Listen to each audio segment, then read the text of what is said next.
Right, happy Monday, everyone. At least it's Monday when I'm recording this, and I'm really going to try my best to make a new video every day. Now, I won't be perfect at it, but I do think I can provide a little bit of value, at least a snippet of value each day. And today, I want to talk to you a little bit about incident to or supervisory billing. Now, I'm not sure if you know what this is or if you've heard about it before. And if you haven't, you're going to know what it is by the end of this video. But let me at least kind of give you a little background as to why I'm making this. All right, so a lot of people, people don't usually come to me and ask, hey, what is incident to billing or what's supervisory billing? The question people usually ask is related to what those two things are, all right? So just hear me out for a second. People usually come to me and say, hey, I want to start a group practice. I want to hire provisionally licensed folks, right? So people who are working towards independent licensure, but I'm running into an issue. How can I still be a practice that takes insurance, but has provisionally licensed folks as the therapist, right? And the issue there is because most insurers only credential fully licensed clinicians, so people who are able to practice independently. But there are tons of provisionally licensed folks out there, people working towards licensure who are doing therapy. Rightfully so, it's within the scope of their practice. They just have to be supervised, right? Now, if you come from a hospital setting or an agency setting, these institutions typically are licensed in a bit of a different way. They usually are have different contracts than small group practices have. All right, so you can't compare your small independent group practice to like a hospital clinic or a community mental health clinic because they often have a lot of LMSWs working there and there's really no issue. But again, you can't compare because they have different contracts with the insurance providers, with the states. All right, so you have to kind of forget that. And that was a mistake I made when I first started. I come from an agency setting and I was like, hey, they have LMSWs. That's how I started. I got supervised. We all took insurance, but I didn't really know the back end stuff. Now I realize that they were actually in a special contract with the state and licensed in a certain way. So that's not a comparison. However, for people in a small group practice, it's much more difficult and much more strict than you probably would have imagined. You can't just hire LMSWs and get them all paneled with different insurance providers. It doesn't work that way. So the dilemma then becomes, how can you take insurance in your practice, right, to increase access to care, to gain more clients, and also hire LMSWs or provisionally licensed folks without having to go cash pay? Because that doesn't make much sense, right?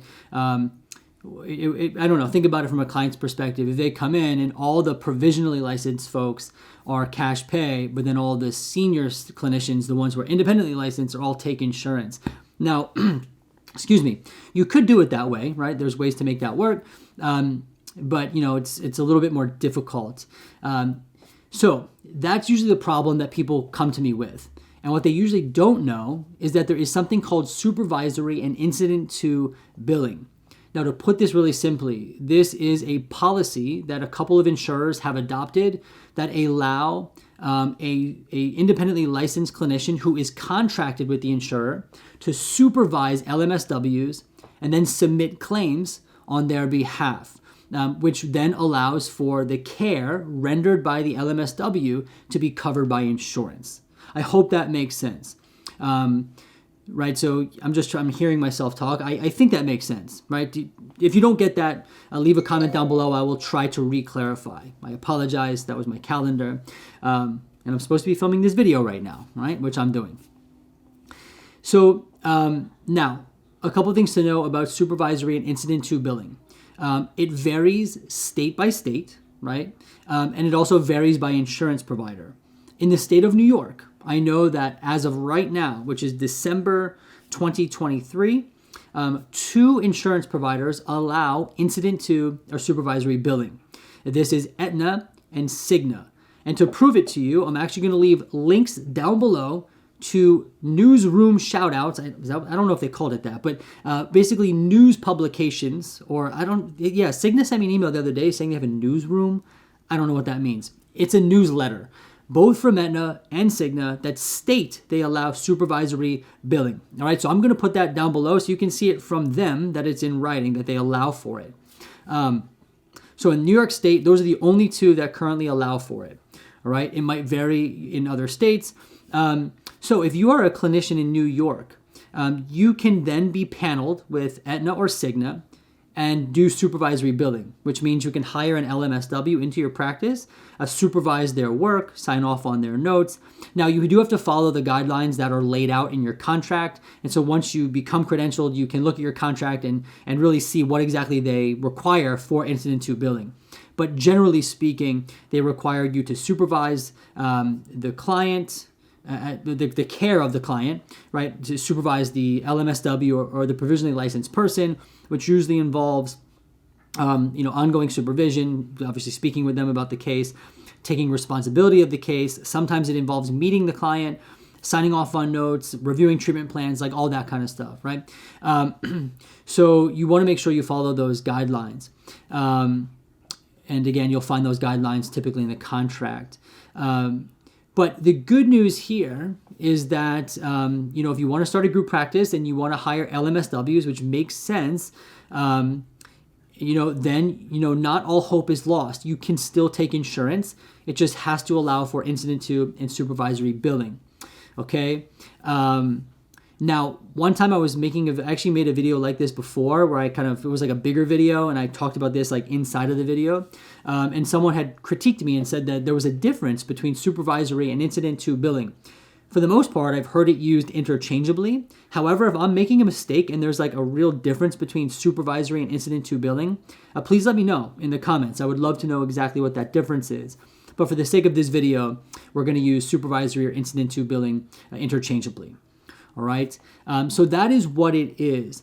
Now, a couple of things to keep in mind. If you are thinking about doing this through ALMA or Headway, it's a no-go. You cannot do Incident to or supervisory billing through ALMA or Headway. Okay. You have to be independently credentialed outside of those platforms.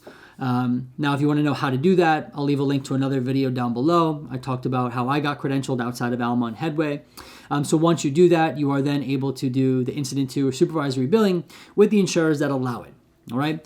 So then what does it look like in practice? So what that looks like is you as a provider, right? So I'm a fully licensed clinician. I'm credentialed with Aetna. I'm credentialed with Cigna. Some of them you can get a group contract. So then your group practice is credentialed. However, even with a group contract, individuals are still credentialed. And so what that looks like is when an LMSW works in my practice, they can see a client, I supervise that care, and then when we submit a claim, my name and MPI goes on the claim that we submit, right? And that's exactly what the insurance company instructs us to do. And in that regard, a client comes in, they can see an LMSW, I'm the supervisor, I supervise the care, and they can use their insurance. This is fantastic. It increases access to care, and it allows for LMSWs to be able to build caseloads and really garner experience while clients can also still use their insurance. I hope this video helps you. This is something I really wished I knew sooner. No one really brought it up to me. I forget exactly how I found out about it. And when I did find out, I was utterly confused. I really couldn't find a good explanation. I hope that this helps you.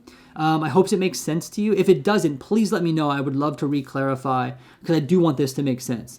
Anyway, I hope you enjoy the rest of your Monday. I will see you in the next video. Have a good one.